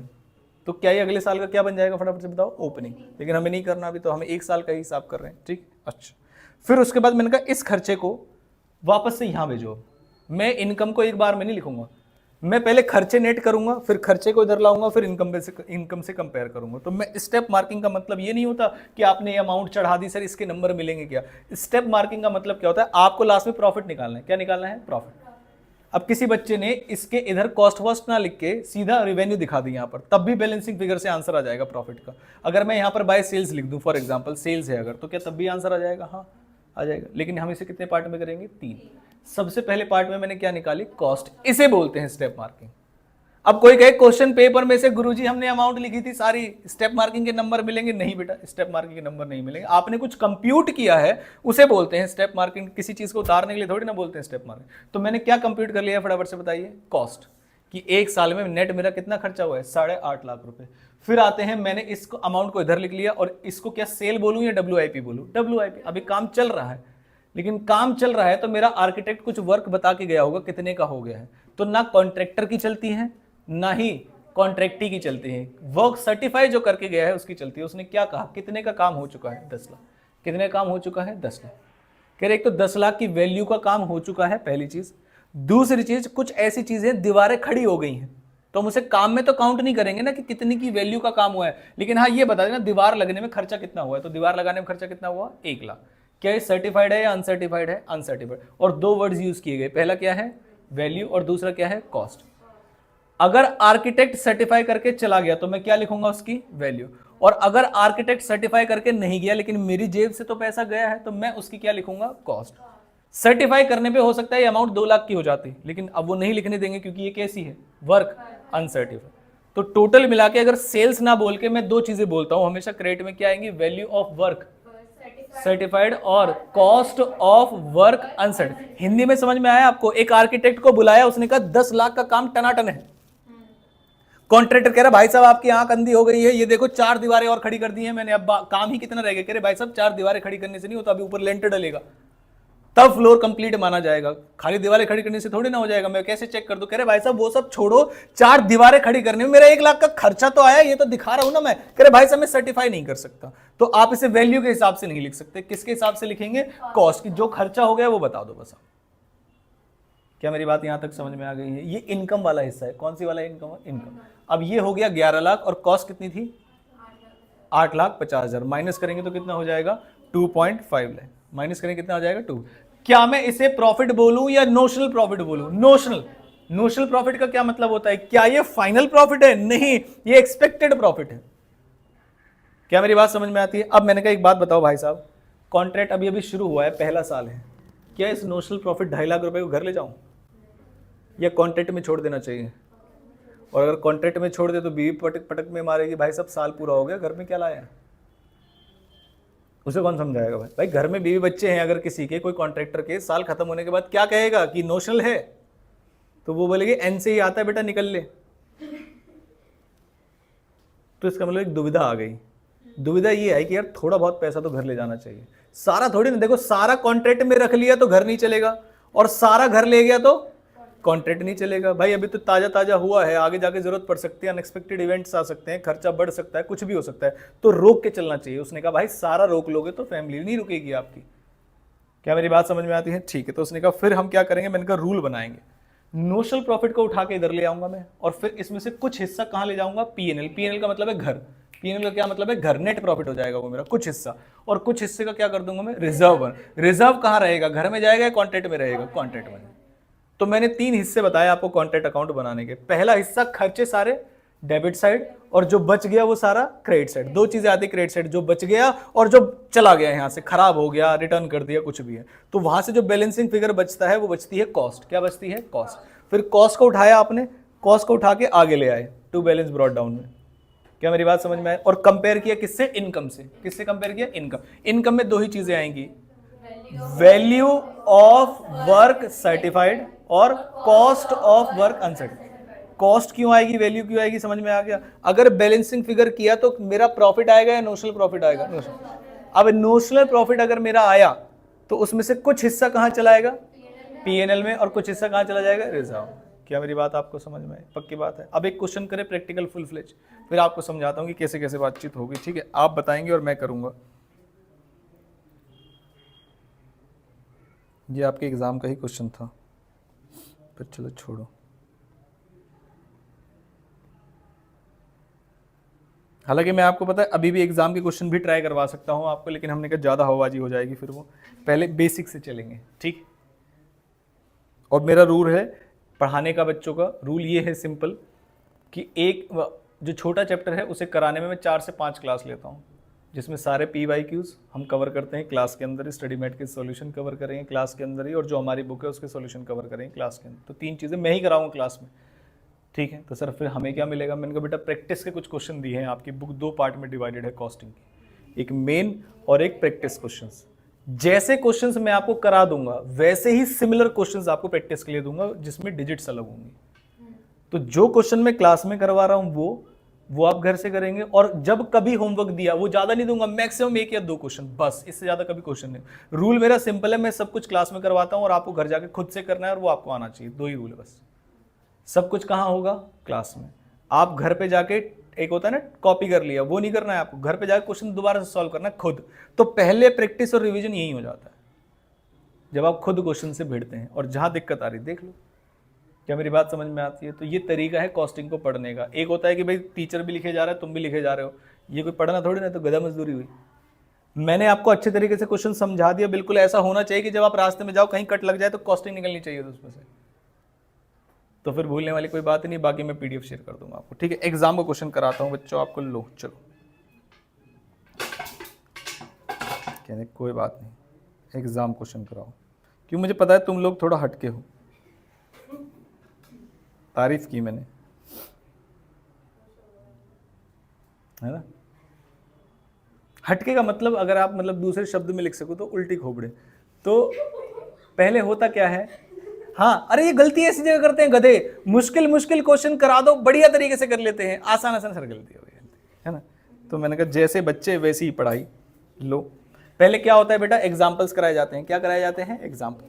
फिर एग्जाम्पल के बाद क्या कराए जाते हैं, क्वेश्चंस। और क्वेश्चंस जब हो जाते हैं उसके बाद क्या कराए जाते हैं, एग्जाम के क्वेश्चन। मैंने कहा देखो बेटा अब हम कौन से क्वेश्चंस करेंगे आप बताओ। हम सीधा क्या करेंगे बेटा, एग्जाम के क्वेश्चंस करेंगे। क्या आप तैयार हैं सिलेबस को उल्टे तरीके से पढ़ने के लिए? ठीक है चलिए, क्या लिखा हुआ है जरा ध्यान से पढ़िए। XYZ कंपनी टुका क्या चीज, कैसा कॉन्ट्रैक्ट, कैसा कॉन्ट्रैक्ट, कंस्ट्रक्शन कॉन्ट्रैक्ट लिया है उसने फॉर अ स्टेडियम। कौन सी तारीख में लिया था, 1 अप्रैल 2017 में। कितने का लिया था, 160। ये 160 लाख की मेरी कमाई हो गई है, या ये 160 लाख रुपए का कॉन्ट्रैक्ट है। और कब शुरू हुआ है, 1 अप्रैल 2017 में। कह रहे रेलेवेंट इन्फॉर्मेशन 31 मार्च के इस हिसाब से है, अमाउंट इन थाउजेंड्स का मतलब आप समझ गए होंगे, ठीक है। सबसे पहले मैंने कहा direct material purchase for contract, ये किस साइड जाएगा, डेबिट क्रेडिट या क्रेडिट साइड, जल्दी से बता दो। डेबिट साइड, भाई मटेरियल परचेज किया है ना हमने। Wages, salary, direct wages paid, salary outstanding plus होता है, आउटस्टैंडिंग तो समझ में आता है ना आपको, outstanding at the and plus होता है। मटेरियल रिटर्न कर दिया हमने, क्रेडिट साइड मैंने इधर साइड जाएगा, ठीक है। उसके बाद मटेरियल एट साइड, ये क्लोजिंग बैलेंस है, ये कॉन्ट्रैक्ट क्या क्लोजिंग बैलेंस है या साल का क्लोजिंग बैलेंस है, साल का क्लोजिंग बैलेंस है, इसलिए मैं क्रेडिट में लिखूंगा इसे। बाकी पैसे वैसे मिल गए, मैंने कहा भाई मुझे इससे कोई लेना देना, बताओ मुझे पैसे से कोई लेना देना हुआ था या कितने का काम चेक हुआ उससे लेना देना था। अब वो कह रहे भाई साहब पैसे मिल गए हैं 9,444 रुपए। मैंने कहा अच्छा, पता है पैसे कैसे मिलते हैं, पैसे कुछ रोक के मिलते हैं, पैसे कैसे मिलते हैं, रोक के। उसने कहा एक्स अमाउंट का काम चेक हुआ था हमारा, जिसे वर्क सर्टिफाइड बोलते हैं, जिसे क्या बोलते हैं, वर्क सर्टिफाइड, उसका 80% पैसा उन्होंने मुझे दे दिया है। और 80% पैसा कितने का है, मेरे लिए 9,444 काम की फिगर है या कितने का काम चेक हुआ है वो। अब बता दो जरा फिर मुझे वर्क सर्टिफाइड कितने का है, तो डिवाइड कर दो 9,444 को 80% से, तो आपको समझ में आ जाएगा। करिए कैलकुलेटर, कितना, तो यानी कि वैल्यू ऑफ वर्क सर्टिफाइड कितने का हुआ, 11,800 का। और कॉन्ट्रैक्टिव बिल्कुल अपनी जगह सही है कि भाई कुछ परसेंट पैसा रोक के चलूंगा मैं, तो उसने 20% पैसा रोक लिया और इतना चलता है। क्या मेरी बात समझ में आती है, ठीक। उसके बाद कह रहे भाई साहब कुछ और काम भी ऐसा है जो हमने किया लेकिन उन्होंने हमारी सुनी नहीं, क्या बोलते हैं इसको, वर्क डन बट, बताइए इसकी वैल्यू लिखी होगी या कॉस्ट लिखी होगी, कॉस्ट लिखी होगी। अभी तक कोई ऐसी फिगर जो हमें समझ में नहीं आ रही कि कहाँ जाएगी, नहीं, सब समझ में आ रहा है। फिर उसके बाद कह रहे हम प्लांट भी परचेस किया था, कितने लाख रुपए का। एक चीज जिसपे बच्चे ध्यान नहीं देते वो क्या है, डेट, कब खरीदा था, 1 नवंबर 2017 को खरीदा, तो पहले दिन तो नहीं खरीदा आपने। और नवंबर, दिसंबर, जनवरी, फरवरी, मार्च, कितने महीने हो गए, 5 महीने। कितने महीने हो गए, 5। नवंबर, दिसंबर, जनवरी, फरवरी, मार्च, मेरे साल में 12 ही महीने होते हैं। तो नवंबर का डेप्रिसिएशन लगेगा या अप्रैल से नवंबर का डेप्रिसिएशन लगेगा, नवंबर से लगेगा ना, नवंबर में खरीदा है हमने, तो नवंबर, दिसंबर, जनवरी, फरवरी, मार्च, 2 तरीके हैं, या तो डेप्रिसिएशन लगा दूं सीधा 5 महीने का जो भी परसेंटेज गिवन होगा, या ओपनिंग में लिख दूंगा, डेबिट साइड लिख दूंगा कितना, 12 लाख, और जो भी डेप्रिसिएशन आ रहा होगा उसे माइनस करके क्लोजिंग बैलेंस लिख दूंगा, किसमें, क्रेडिट साइड। ये बात समझ में आई। मैंने कहा अभी तक भी कोई भी दिक्कत वाली बात नहीं है। डेप्रिसिएशन जो है 15% से चार्ज करना है, और कौन से बेसिस पे चार्ज करना है, इससे सुंदर कुछ क्वेश्चन मिलेगा क्या, कह रहे नहीं। मैंने कहा WDV होता तब क्या होता, कुछ भी फर्क नहीं पड़ता क्योंकि पहला साल है। आगे चलते हैं, कह रहे मटेरियल जो है 50,000 रुपए का वो चोरी हो गया है। मैंने कहा चोरी होके समझ में नहीं आता, मटेरियल आता है या जाता है, जाता है, तो किस साइड जाएगा, कोई रूल नहीं, what comes in what goes out, ये वो फलाना, भाई आ रहा है इधर आ जाओ, इधर जा रहे हो उधर चले जाओ, बात खत्म, कोई लॉजिक ही नहीं है इसमें। क्या मेरी बात समझ, अननेसेसरी कोई रूल नहीं रटवाया जाएगा आपको। ये तो थोड़ा बहुत हल्का फुल्का अकाउंट से रिलेटेड था, आगे वही चैप्टर्स कराऊंगा जिसमें अकाउंट भी नहीं बनते। अरे भाई साहब कैलकुलेशन ही करके दिखा दो अगर बस की है तो, यही चैप्टर है हमारा। क्या हमारी बात समझ में आती है। चलो अब 1 बाय 1 चलते हैं। बताओ जरा मटेरियल कितने का है, ये ऑलरेडी हम कर चुके हैं, तो क्या इसको हम इधर उधर से क्रॉस चेक कर लें। यही वाला था, हाँ। तो हमने भी पता है अमाउंट्स को एक्सपेंड नहीं किया, हम भी क्या करें, अमाउंट इन। कई बार बच्चा पता है क्या कहता है, मैं समझ गई अमाउंट, पता है 3 जीरो और लगानी है इसमें। मैंने कहा नहीं बेटा तुम समझ नहीं, तुम बेवकूफ बने हो, फिर टाइम लगेगा उसमें। सीधी सीधी बात है। देखो मटेरियल परचेज किया कितने का, 6,000। फिर उसके बाद डायरेक्ट वेजेस कितने का था, मैंने कहा उसके बाद डायरेक्ट वेजेस के बारे में क्या लिखा था, मैंने कहा चेक करते हैं। अच्छा प्रीपेड है, क्या है direct wages, prepaid eight the end of the year, पहले ही पे कर दिए अगले साल के, तो वो किसका खर्चा है, अगले साल का। भाई आपने आज साल के लास्ट में खड़े होके अगले साल की पेमेंट कर दी, तो मैंने कहा मेरे उसमें क्यों दिखा रहे हो आप, अकाउंट्स का रूल मेरे को नहीं पता। मैं एंड में खड़ा हुआ, कह रहे भाई साहब ये पकड़ो अगले साल की वेजेस, मैंने कहा बात सही है लेकिन मेरे खर्चे में मत दिखाओ इस साल के, हटा दो इसको, तो 50 रुपए हम हटा देंगे। तो इसलिए हमने ऊपर क्या लिखा, देखो जरा ध्यान से, 3,450 में से 50 रुपए हटा दिए, कितना आ गया, 3,400। फिर उसके बाद है सैलरी, सैलरी के साथ क्या लिखा था, आउटस्टैंडिंग। अगर salary outstanding in the beginning होती तो क्या करते, माइनस। ये तो सैलरी 200 की दे दी है और 100 रुपए की देनी है, तो करे ठीक है ऐड कर दो, कितना आ जाएगा, 300। अभी तक कोई परेशानी, कोई भी परेशानी नहीं। आगे चले हम, मैंने कहा चलो प्लांट परचेज किया था हमने, कितने का परचेज किया था, 12। आप पहले 12 लाख का 15% और 5 महीने का डेप्रिसिएशन जल्दी से बता दो मुझे। कैलकुलेशन बेटा शार्प होनी चाहिए, बहुत सही कि आप कैलकुलेटर नहीं लाए। 75,000 का डेप्रिसिएशन, देखो अब अलग आएगा।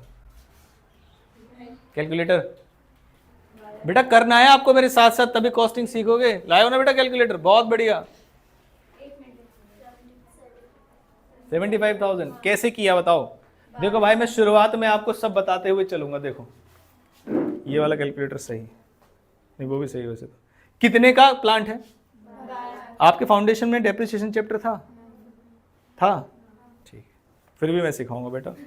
12 लाख का क्या है डेप्रिसिएशन या प्लांट? प्लांट है 12 लाख का, जिसका रेट कितना है 15%। कितना आ गया 1,80,000। क्या ये पूरे साल चला है हमारे? नहीं, नवंबर में आया था। तो कितने महीने हैं? 5 महीने का डेप्रिसिएशन लगाना है, जो कि 75। अब दो तरीके हैं, अगर मैंने डेबिट में 12 लाख लिख दिया है तो 12 लाख में से 75,000 माइनस करके क्रेडिट में लिख दूंगा प्लांट एट साइड, जिससे पता चलता है ऐसे। एक्चुअली मैंने डेप्रिसिएशन लिख दिया ना तो आपको समझ में नहीं आएगा, कोई अकाउंट पढ़ेगा तो क्या हुआ। अगर मैं इधर लिखूंगा कि 5 महीने का डेप्रिसिएशन माइनस करके क्लोजिंग बैलेंस मेरे पास इस बार ये बचा है, तो वो ज्यादा सही तरीका है प्रेजेंटेशन के लिए। तो अगर मैं माइनस कर दूं 12 लाख में से 75,000 तो कितना आएगा? 11,25। कितना आएगा? 11,25। ये तो बिल्कुल टिप्स पे होना चाहिए बेटा कैलकुलेशन, ठीक है। आपकी मैथ्स वीक है चलेगा, मेरी भी वीक है, लेकिन मेरी कैलकुलेशन बहुत बढ़िया और आपकी भी होनी चाहिए। क्या मेरी बात समझ में आती है? ठीक है। तो मैंने कहा प्लांट के साथ पता है फिर हमने क्या किया होगा। प्लांट को पहले इधर लेके आए, मैंने कहा इधर आ जा, ये अमाउंट लिख दिया हमने, फिर उसके बाद माइनस करके प्लांट को वापस भेज दिया। ये कितना बचा? यही क्वेश्चन है क्या? ठीक करेंगे हम इसको। अमाउंट बताना जरा कितनी आई थी, अमाउंट बताओ जरा कितनी आई थी। 11,25 को क्या लिखूंगा बस इतना बता दो मुझे। 11.25 क्या लिखेंगे? 11.25। अब जरा मुझे फटाफट से बताइए इधर उधर बैलेंस करके कि कितना आ रही है कॉस्ट। जल्दी से कैलकुलेटर वाले बच्चे जल्दी से तैयार हो जाइए। अब हम लिखते हैं बाय कॉस्ट। अच्छा 1125, हाँ 1125 है ना, थाउजेंड्स में लिख रहे हैं, ठीक है बेटा। बताओ बताओ जल्दी बताओ, प्लस माइनस करिए, प्लस माइनस करिए फटाफट से। यहाँ वाली सारी चीज़ों को प्लस कर लीजिए और यहाँ वाली चीज़ों को माइनस कर दीजिए। कर रहे हो ना, बहुत बढ़िया।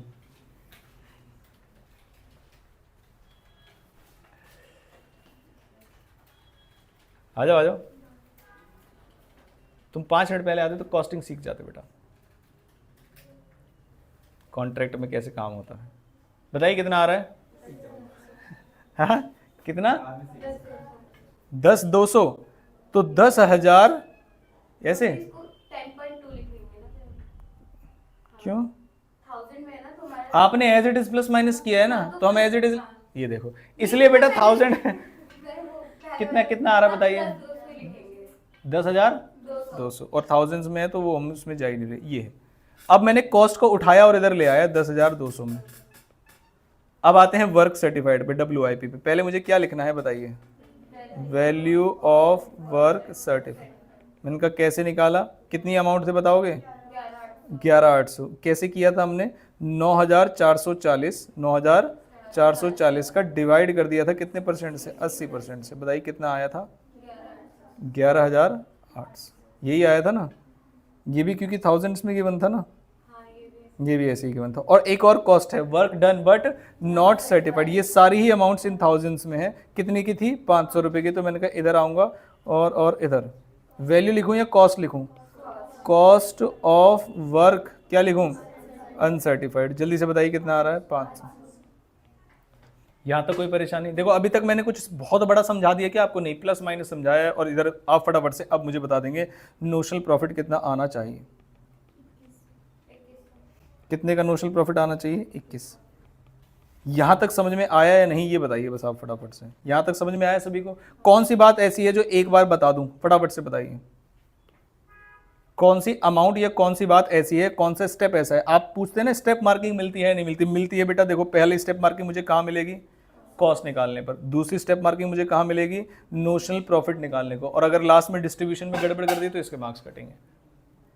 सीधी सी बात है। जहाँ गड़बड़ की है, अब एक बच्चा कह रहा है सर मैंने ना बस कॉस्ट निकालने में गलती कर दी, कॉस्ट बाकी तो सब सही किया था, तो फिर वो सारे स्टेप मार्किंग आपकी उड़ जाएगी। यहाँ पे बात समझ में आती है? ठीक है चलिए 2100 रुपये का। बताओ कौन सी बात दोबारा बता दो, सारी बातें बिल्कुल सही है, डेबिट क्रेडिट प्लस माइनस ऐसी कोई दिक्कत वाली बात चली नहीं। मैंने कहा अब आ गए नोशनल प्रॉफिट पे। अब मैंने आपको बताया था नोशनल प्रॉफिट को दो हिस्सों में बांट देना है मुझे। पहला हिस्सा कहाँ जाएगा, पीएनएल, और दूसरा हिस्सा कहाँ जाएगा। तो 2100 को दो हिस्सों में बांटेंगे तो कैसे कैसे होगा बताओ। जी नहीं, हमें अब रूल समझना है, यानी नोशनल प्रॉफिट को दो हिस्सों में नहीं बांटना मुझे कि आधा ले जाओ और आधा ले जाओ, ये नहीं चल रहा है यहाँ पे। क्या मेरी बात से, तो अब रूल क्या है, रूल सुनो। मैंने कहा पहले ये बताओ कि कितने हिस्सा काम हो चुका है, ये बता दो बस मुझे। कितने प्रतिशत काम हो चुका है। एक बच्ची कह रही है 80% काम हो चुका है। मैंने कहा ऐसा नहीं है, आप बच्चे समझो। कितने का कॉन्ट्रैक्ट था, 160 लाख का, और सिर्फ कितने का आर्किटेक्ट बोल के गया है कंप्लीट हुआ है, 11,800 का। कितने में से 160 लाख। मैंने कहा भाई अब तो जीरो वाली दिक्कत आ गई। मैंने कहा यहाँ पर मैं जीरो वाली दिक्कत को खत्म कर दूंगा। जो 170 लाख था, 160 लाख था, तो 160 लाख है उसे मैं जीरो को ओपन कर देता हूँ, और उसके बाद जो नीचे था कितना 11,800, कितना आया था 11,800, उसकी भी जीरो ओपन कर देता हूँ, 11,800 और 3 जीरो। अब समझ में आया या नहीं आया बताइए। क्या लिखा है, 160 लाख का मतलब क्या है, 1 करोड़, 1 करोड़ और कितने लाख, 60 लाख, और यहाँ पर 11 लाख 11,800 का मतलब क्या था, 1 करोड़ 18 लाख। तो कितने प्रतिशत काम खत्म हो गया बताइए, बताओ। अरे परसेंटेज में बताना नालायक। नहीं, इंटू 100 नहीं करना बेटा, जो काम हुआ है उसे ऊपर ले जाते हैं तभी तो चेक करेंगे कितने का काम हुआ, कितने में से। बताइए जल्दी से कितना हुआ।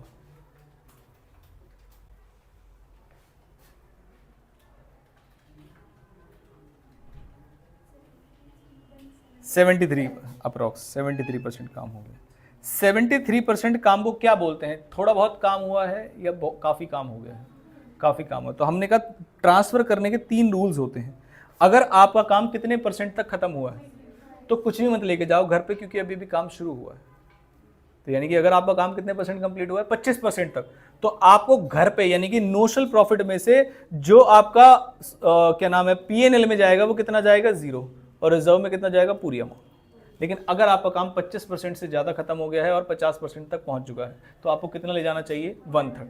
प्रॉफिट का कितने हिस्सा, 1/3। और अगर आपका 50% या ज़्यादा काम हो गया तो कितना ले जाना चाहिए, 2/3 हिस्सा। अब जरा ध्यान से सुनना आप मेरी बात को। मैंने कहा आप ही बताइए फिर, परसेंटेज कंप्लीशन क्या ये ग्रेटर देन 50% है, इसलिए कितने हिस्से को ले जाना चाहिए हमें, 2/3 हिस्से को। कितने हिस्से को ले जाना चाहिए, 2। मैंने कहा नोशनल प्रॉफिट का 2/3 हिस्सा लेके चल रहा हूँ। कौन सा हिस्सा, 2/3। तो नोशनल प्रॉफिट जो भी आएगा उसका कितना करूंगा मैं, 2/3। और मैं आपको बता दूं, जो भी आर्किटेक्ट चेक करके गया था क्या पूरा पैसा मिला था या कुछ परसेंटेज रोक लिया था उन्होंने, तो जितने परसेंट रोक लिया था, आप नोशनल प्रॉफिट को भी जब घर लेके जाएंगे तो जो कैश में दे के ही नहीं गया था तो उसे कैसे रोक सकते हैं। तो जो भी कैलकुलेशन कर रहे हो लास्ट में उसका 80% कर देना, क्योंकि उतना ही पैसा मिला होगा आपको। मान लीजिए कैलकुलेट करके 1 लाख रुपए आ रहा है, कितना आ रहा है, 1 लाख, लेकिन पूरा पैसा तो मिला ही नहीं ना जो मैं घर लेके जाऊंगा। मिला कितना, 80%, तो मैं कितना हिस्सा लेके जाऊंगा, 80%। ये क्वेश्चन में गिवन था। तो नोशनल प्रॉफिट का कितना, 2/3, और उसका कितने परसेंट, 80%। क्या मेरी बात समझ में? तो नोशनल प्रॉफिट था कितना हमारा बताइए, 2100 का नोशनल प्रॉफिट था, जिसका मुझे क्या करना है, 2/3 करना है, और जिसका क्या करना है, 80% करना है, 1120। ये क्या निकल के आया है, जो मुझे घर ले जाना है या रखना है, घर ले जाना है, क्योंकि ये पीएनएल में कितना जाएगा वो डिसाइड कर रहे हैं हम। जो बच जाएगा वो क्या हो जाएगा, रिजर्व में। तो कितने का आया था बताना जरा नोशनल प्रॉफिट, 2100 रुपये का। अब बताइए पीएनएल में कितना जाएगा, 1120। तो रिजर्व में कितना चला जाएगा, 980। ये है मेरा वर्किंग नोट और this is my balancing figure. क्या बोलूंगा इसको, बैलेंसिंग फिगर। अब बताइए कितने स्टेप्स हैं कॉन्ट्रैक्ट को करने के, 3। पहला स्टेप क्या निकाल लो, कॉस्ट। दूसरा कॉस्ट को कंपेयर करो WIP से, कॉस्ट को कंपेयर करो किससे, क्या निकल जाता है उसमें, नोशनल। तीसरे स्टेप में नोशनल प्रॉफिट को पकड़ के लेके आओ और उसका इलाज करो। कुछ हिस्सा कहाँ ले जाओ, पीएनएल में, और कुछ हिस्सा कहाँ ले जाओ। क्या मेरी बात समझ में आती है, ठीक है। इनका आज एक और क्वेश्चन करेंगे और बस। ये है आपका नेक्स्ट क्वेश्चन। आप बताना जरा क्वेश्चन में क्या अलग है, देखिए, ठीक है। आज का आखिरी क्वेश्चन है, आज ज़्यादा पढ़ाई नहीं करेंगे। किस तारीख को कॉन्ट्रैक्ट शुरू हुआ? 1 जुलाई। बेटा एक ही क्वेश्चन कराया मैंने तो, है ना, 1 जुलाई को। और रूल समझना, कॉस्टिंग में मैं पढ़ाता रहूँ ना, मैं बोलूँगा बेटा ये आज का आखिरी कोई, बोलो नहीं सर और कराओ, जबरदस्ती बोलना। और जब तुम बोलोगे नहीं सर और कराओ तो मैं छोड़ दूंगा। लेकिन अगर तुम एक दूसरे की तरफ देख के हंसे, या मुझे ऐसा एहसास हुआ आपकी एक्टिविटीज़ की वजह से कि आप चाहते हैं कि क्लास खत्म हो जाए, तो उसके बाद 45 मिनट्स की क्लास और चलेगी। तो जब भी मैं बोलूँ आखिरी क्वेश्चन बोलो नहीं सर और कराओ, तब छोड़ दूंगा। नहीं, अभी बता देना मैंने रूल क्या है, पहली क्लास में इसलिए तो बुलाते हैं। समझ गए बेटा? मुझे कहीं से भी, जैसे आज अंजलि आपकी स्माइल से मुझे ऐसा लगा कि आपने कहा कि बेटा ज़्यादा नहीं पढ़ेंगे, मतलब सर को लग रहा है कि ज़्यादा नहीं पढ़ा है ना। 1 जुलाई को, कौन सी जुलाई को? 1 जुलाई को कॉन्ट्रैक्ट शुरू हुआ हमारा। क्या डेट इंपॉर्टेंट होती है? हाँ, क्योंकि अगर क्वेश्चन में लिख दे 10% डेप्रिसिएशन और कोई प्लांट आया है 1 लाख रुपए का, तो बच्चा तुरंत कूद के कहेगा 10,000। लेकिन ये कब शुरू हुआ है? 1 जुलाई। और बंद कब होगा? 31। क्या मेरी बात समझ में आती है? And the company closes its accounts on 31 March. तो कितने महीनों को भूल जाऊं मैं? फर्स्ट क्वार्टर को, अप्रैल, मई और जून। कहाँ से शुरू हुआ कॉन्ट्रैक्ट? जुलाई से।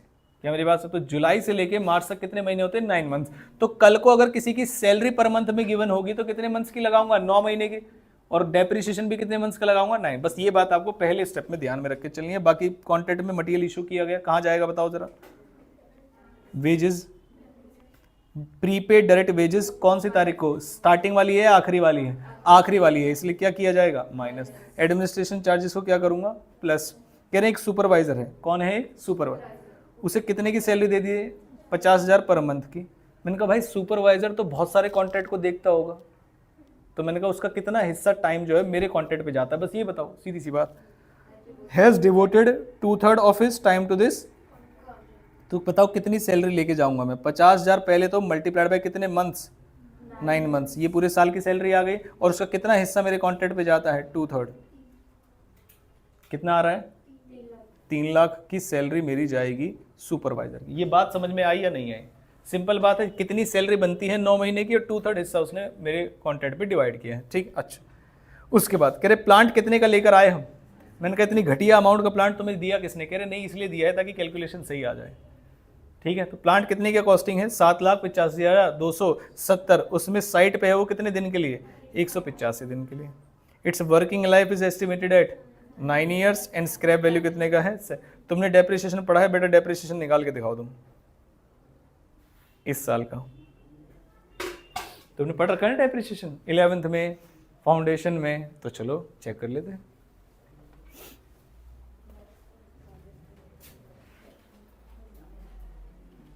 बेटा आज तो मैंने छोड़ दिया है बिना कैलकुलेटर लाने पे। जो बच्चा जिस दिन कैलकुलेटर नहीं लाया पूरी क्लास मुर्गा बन के देखेगा वो टेस्ट के ऊपर। उल्टा मुर्गा बनाएंगे, उल्टा, ताकि वो देख सके।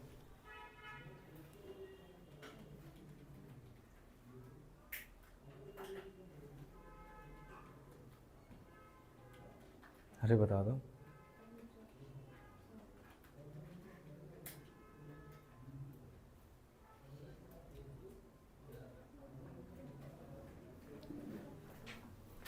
फिर मैं किसी से बाहर 11th-12th के बच्चे को पकड़ के लाऊंगा।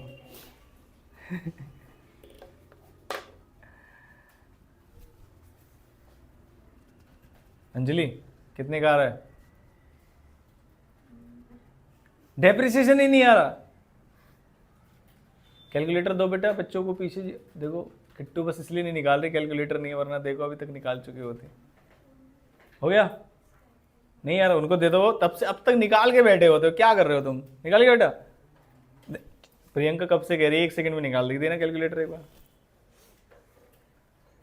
आप लोगों के पास है भाई कैलकुलेटर? वापस दे दिया, बहुत बढ़िया। इधर इधर इन दोनों को दे देना। दे लो। देखो रोशनी कब से चिल्ला रही है, देखो रोशनी आ रही है यहां तक।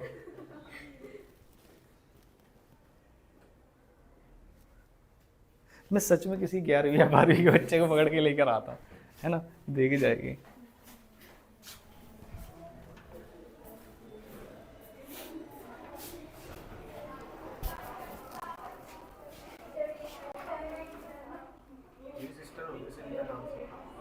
हाँ जी, हाँ क्लास में संगीता कोई आया नहीं।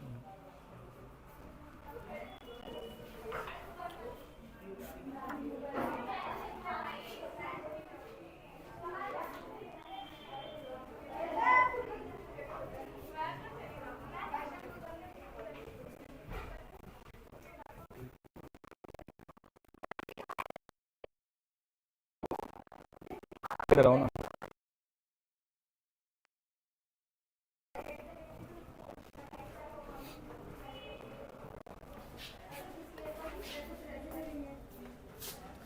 एक डेप्रिसिएशन निकलवाना है मुझे, आना।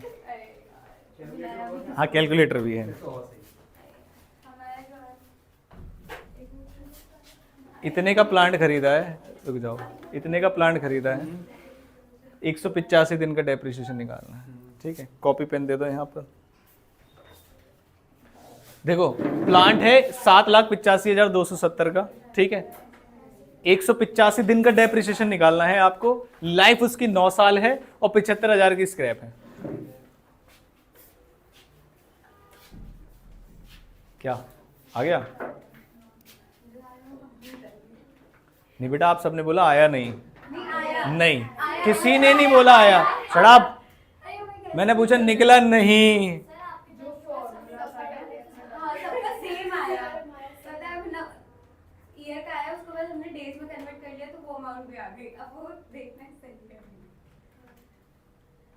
तो मैं क्यों गया भाई, मेरे से ही पूछ लेते फिर तो। अरे आपने पूछा कहाँ कि सर सही है, मैंने कहा निकला, कह रहे नहीं है। तो भाई तुम भी पिटोगे इनके साथ, क्योंकि 11वीं में है डेप्रिसिएशन। तो ये पूरे साल का डेप्रिसिएशन आ गया, इसको मैं 365 से डिवाइड कर दूंगा।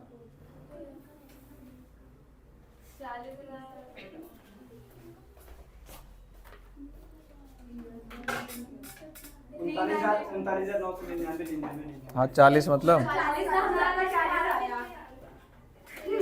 इसमें कोई भाई 11वीं क्लास की बात क्या ऐसे कर रहा है? अबे गधे है। इधर सुनो, इधर 7,85,270। इधर सुनो सुनो सुनो सुनो, 7,85,270 की कॉस्ट है। बोले यार मैं क्लास छोड़ू। 7,85,270 की कॉस्ट है। इसमें सबसे पहले आप क्या माइनस करते हैं? स्क्रैप। स्क्रैप कितने का है? 75। और फिर डिवाइड करते हैं नंबर ऑफ ईयर से। ऐसे करके कितने साल का डेप्रिसिएशन आ जाता है? 1 साल का। सबको पता है। कह रहे ठीक है, जब 1 साल का डेप्रिसिएशन आ जाएगा तो मैंने कहा 1 साल को 365 से डिवाइड कर दो तो 1 दिन का आ जाएगा, और उसे कितने दिन का निकालना है? 185। इतनी सिंपल सी बात है इसमें। तो इसमें मैं कौन सा थीटा की वैल्यू लगा देता किसी 11वीं के बच्चे को बुला के? 1 साल का डेप्रिसिएशन निकाला, उसमें से 185 दिन का निकाल लिया बस।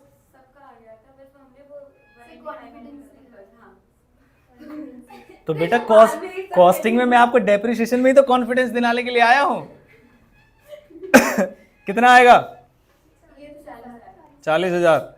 अब प्लांट की वैल्यू कितनी थी ये बताओ जरा। तो या तो 2 तरीके हैं, या तो मैं डेबिट साइड लिख दूं इसको और माइनस कर दूं 40,000, जो भी आएगा उसे क्रेडिट में लिख दूंगा। अभी भी कोई नई बात पता नहीं चली। कॉन्ट्रैक्ट का प्राइस कितने का है? 42 लाख का। 31 मार्च को 2/3 कॉन्ट्रैक्ट कंप्लीट हुआ। आर्किटेक्ट ने इशू किया है कितने का? 50%। अच्छा, इस क्वेश्चन में मुझे कॉस्ट ऑफ वर्क अनसर्टिफाइड निकालनी पड़ेगी। मान लीजिए इस क्वेश्चन में कॉस्ट ऑफ अनसर्टिफाइड नहीं है, मतलब ऐसा जब क्वेश्चन आता है तो उसमें कॉस्ट निकालनी पड़ती है, मतलब होती नहीं है। तो मैंने तो अभी आपको निकालना सिखाया नहीं। क्या यहां तक का क्वेश्चन सॉल्व हो सकता है? यहां तक के क्वेश्चन में कोई प्रॉब्लम है क्या? नहीं। समझ में आया? पक्की बात है? ठीक।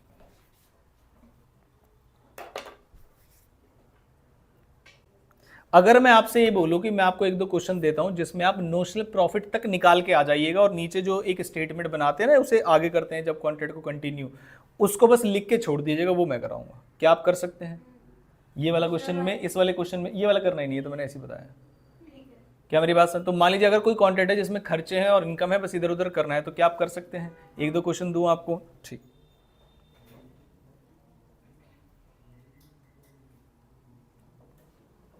स्टडी मैट से ही दे देता हूं आपकी।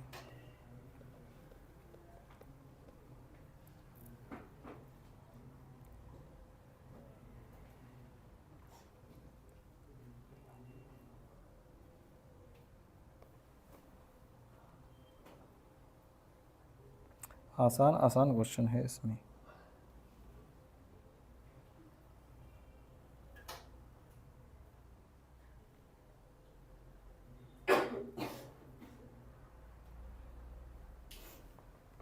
क्वेश्चन का फोटो खींचो, कोई एक बच्चा अच्छे से खींच के ग्रुप पे शेयर कर देना, या जो भी फ़ोन लाया वो क्लिक कर लो। एक एक अमाउंट बेटा लास्ट तक साफ साफ आनी चाहिए। नहीं, ये नहीं, ये वाला।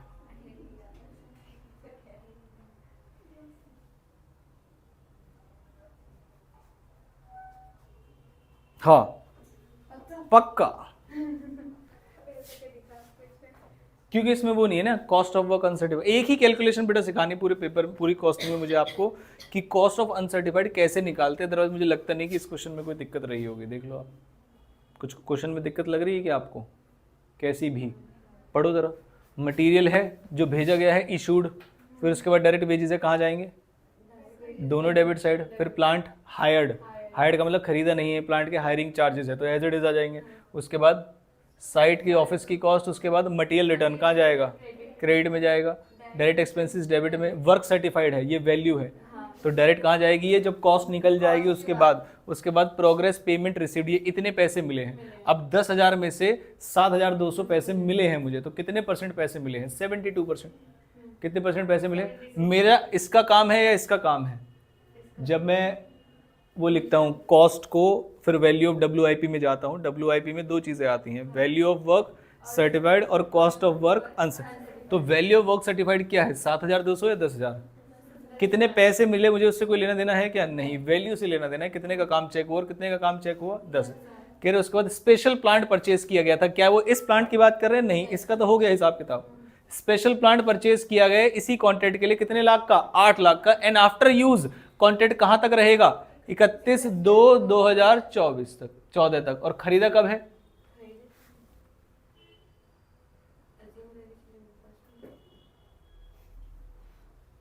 हाँ, ईयर एंडेड का है। किसका है? ईयर एंडेड का। लेकिन ये प्लांट रहा कब तक मेरे पास, ये बता दो बस फटाफट से। 31/2/2000, हालांकि 31/2 आती कहाँ है? 28/2 मान लेना इसको। कितना मान लेंगे? 28/2/2000, यानी कि प्लांट हमने पूरे साल रखा ही नहीं। या आप मार्च ही मान लो इसको, मार्च मान लेना इसको, 31 मार्च। अब परचेज की डेट नहीं गिवन है तो क्या करेंगे बताइए? मानेंगे पहले दिन ही खरीद लिया था, डेप्रिसिएशन तभी तो निकाल पाएंगे अच्छे से। अच्छा, it was valued as 5 lakh, है ना। Cost of material at site at the end of the year, material last में कितने बचे? 18 लाख के। डायरेक्ट वेजेस एज ऑन, यानी लास्ट में कितने के बचे? यानी क्लोजिंग बैलेंसेस। कैसे बैलेंसेस है? ओपनिंग के वहां से उठाओगे, क्लोजिंग के यहाँ से। आप लोगों सर बड़ी बड़ी सी अमाउंट लग रही है, नहीं बेटा, ये थाउजेंड्स में गिवन है। थाउजेंड्स का मतलब मटेरियल कितने का है? देखो जरा, 50 लाख का मटेरियल कितने का है? 50, जिसमें से लास्ट में कितने का बचा है मटेरियल बताओ? 18 लाख का। तो 50 लाख इधर और 18 लाख इधर। लो भाई, फोटो खींचो इसका अच्छे से और इसे करके लेकर आना है, ठीक है। बताना कितने स्टेप में करते हैं? 3। पहले वाले में कॉस्ट, डेबिट क्रेडिट वाला खेल खेल के कॉस्ट आ जाएगी। कॉस्ट को फिर उठा के कहाँ लाऊंगा? डेबिट में। और इधर 2 बातें लिखूंगा, कौन कौन सा? वैल्यू ऑफ वर्क सर्टिफाइड और दूसरा कॉस्ट ऑफ वर्क अनसर्टिफाइड। ये 2 बातें समझ में आई? क्या निकल के आती है इससे? बैलेंसिंग फिगर में नोशनल प्रॉफिट निकल कर आता है डेबिट साइड, उसे उठा के कहाँ लेके आऊंगा? क्रेडिट साइड में। फिर उसके बाद उसके 2 हिस्से कर दूंगा। वो 2 हिस्से वाला काम आपको नहीं करना, बस वहां तक छोड़ के आ जाना। नहीं है तो मतलब कैलकुलेट ही नहीं होगा। जब कैलकुलेशन होगी वो क्वेश्चन में कैसे पहचानेंगे वो मैं आपको सिखाऊंगा। तो मैं क्या लिखूंगा? कॉस्ट ऑफ वर्क अनसर्टिफाइड निल, ऐसे करके लिखूंगा, ब्लैंक नहीं छोड़ूंगा। बताऊंगा उसे कि भाई मुझे पता था यहाँ पर आएगा, वो तो क्वेश्चन में नहीं दिया। बताओ यहाँ तक क्वेश्चन में कोई परेशानी? पक्की बात है, हो जाएगा सॉल्व यहाँ तक, सोच लो। तो एक ही क्वेश्चन दिया जाओ मैंने, बस ये वाला करके लाना। कल जब क्लास रखेंगे हम तो इस तरीके से रखेंगे कि हम 1.5 घंटे तो कम से कम पढ़ाई करें और क्वेश्चन करेंगे सुपर फास्ट स्पीड से, ठीक है। तो आज सुपर फास्ट स्पीड क्यों नहीं चल पा रही? क्योंकि बच्चे आप लोग कैलकुलेटर नहीं, आपका कैलकुलेटर और आपका दिमाग दोनों सेम गति से चलेंगे, बात ध्यान रखिएगा। क्योंकि मैं आपसे क्लास में बैठे क्वेश्चन तो सॉल्व करवा नहीं रहा, तो आप एक ही काम करेंगे क्या? कैलकुलेटर, जिसकी वजह से आपका दिमाग और हाथ कनेक्ट होंगे वहाँ से। समझ में आती है मेरी बात? तो कोई भी बच्चा अगर कैलकुलेटर बोलता है अगली क्लास से तो 100 रुपये की पेनल्टी है उसके ऊपर, जो हम क्लास में खर्च कर देंगे। समझ में आया क्या? ठीक है, तो कोई बच्चा छोड़ के ना आए कैलकुलेटर को, बाकी अभी आपको अगली क्लास में मिलेंगे। तो अब क्या नाम है, डाउट आता है कि सर करना क्या है। ये फोटो आपने खींच लिया है, ठीक है सर, तो फिर करना क्या है ये बताओ। मैंने कहा सबसे पहले तो आप एक लिखेंगे, सबसे पहले कॉन्ट्रैक्ट कॉस्टिंग। क्या लिखेंगे? कॉन्ट्रैक्ट कॉस्टिंग के बाद इसका ये परफॉर्मा बनाएंगे। क्या बनाएंगे? परफॉर्मा, जिसमें अमाउंट्स नहीं लिखेंगे, सिर्फ क्रॉस क्रॉस क्रॉस क्रॉस। ये परफॉर्मा बन गया आपका। जैसे ही परफॉर्मा बन जाएगा तो 2 PDF शेयर करूंगा मैं आपसे, बुक तो अभी दी नहीं है ना। तो एग्जाम के जो क्वेश्चन है ये वाला, ये किसका क्वेश्चन है? एग्जाम। तो सबसे पहले ये वाला क्वेश्चन करना है, लिख रहा है इसमें मई 2018, इसकी PDF मिल जाएगी आपको। ये वाला क्वेश्चन आपको सॉल्व करना है, और जो मैं साथ में PDF दूंगा जो हमने अभी सॉल्व किया था ये वाला, ये इसका आंसर है। क्या उतार देना है या समझना है? समझना है, खुद से ट्राई करना है। मतलब ऐसे देखो, मुझे लग रहा है डेबिट जाएगा, देखो वहां पर डेबिट गया, ठीक है। और नीट एंड क्लीन नोटबुक बनानी है आपको, बिल्कुल बढ़िया तरीके से। क्या मेरी बात समझ में आती है? किसी का फोन बज रहा है बहुत जोर से, मतलब वाइब्रेट हो रहा था बहुत जोर से। ठीक है भाई, ठीक है, बहुत बहुत धन्यवाद, और आपका दिन शुभ हो। बंद कर दीजिए।